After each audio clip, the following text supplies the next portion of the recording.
You also mentioned that you will show the evidence. Please provide the evidence, otherwise it will be deleted from the record. Madam, please go ahead. Thank you, sir. ఒక గిరిజన ఆడబిడ్డకి ఈ పవిత్ర మహిళా women reservation bill మీద మాట్లాడే అవకాశం ఇచ్చినందుకు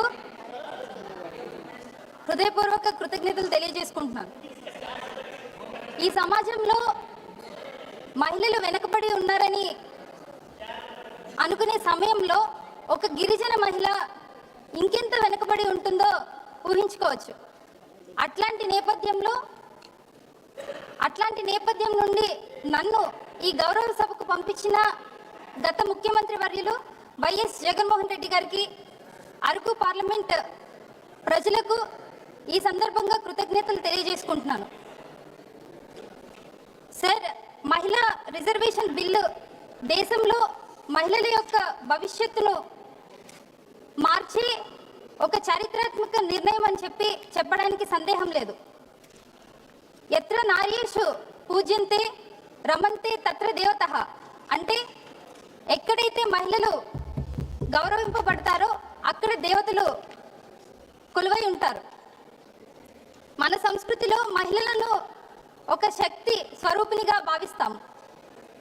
33% women reservation ద్వారా మహిళలకు గౌరవం ఇచ్చే ఈ నిర్ణయం వల్ల దేశం మరింత అభివృద్ధి చెందుతుందని నేను విశ్వసిస్తున్నాను. మహిళల హక్కుల కోసం తరాలుగా ఎన్నో పోరాటాలు జరిగాయి. ఈ సందర్భంగా మహిళా సాధికారణకు కృషి చేసిన మహనీయుడు రాజ్యాంగ నిర్మాత అయిన డాక్టర్ బిఆర్ అంబేద్కర్ గారు చెప్పిన ఒక మాట, ఒక సమాజం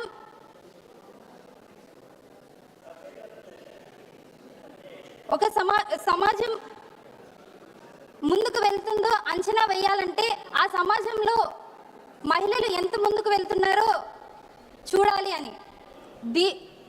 ఈ మహనీయుడి యొక్క ఆలోచనలను ఆచరణలోకి పెట్టిన నాయకుడు వైఎస్ జగన్మోహన్ రెడ్డి గారని చెప్పడంలో చాలా గర్వపడుతున్నాను. సార్, మహిళలకు 50% రిజర్వేషన్ని అందించాలనే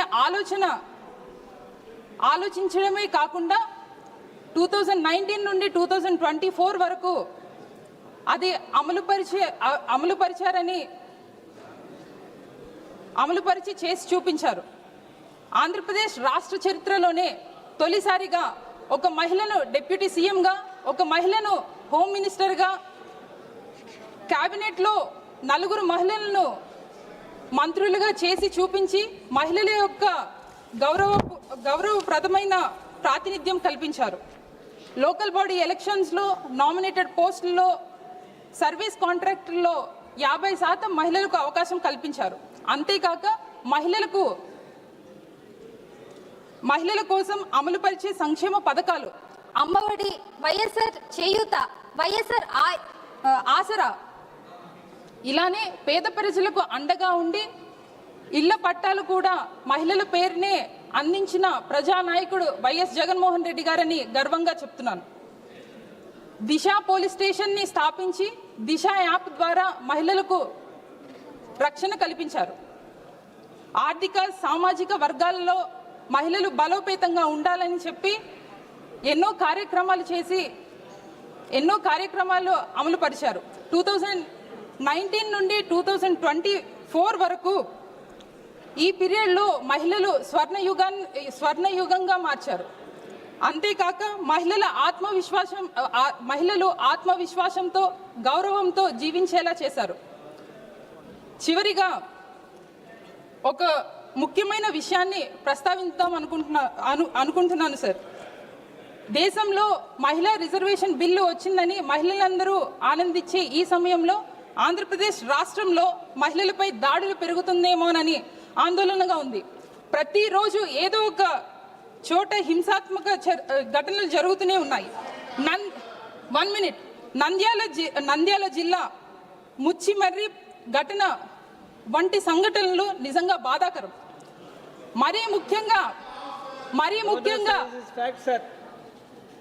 అధికార పార్టీలో ఉన్న ప్రజాప్రతినిధులు మమ్మల్ని వేధిస్తున్నారు, మమ్మల్ని హెరాస్ చేస్తున్నారు అని విక్టిమ్స్ ఒక మహిళ వచ్చి కంప్లైంట్ చేసినా కూడా పోలీసులు ఎటువంటి చర్యలు తీసుకోకపోవడం నిజంగా చాలా దురదృష్టకరం. అధికారంలో కనీసం ఇట్లాంటి విషయాల మీద అధికారంలో ఉన్న ప్రజా ప్రతినిధులు ఒక అసెంబ్లీలో కానీ ఒక పార్లమెంట్ లో కానీ ఈ విషయాన్ని చర్చించలేదు. కానీ ఈ రోజు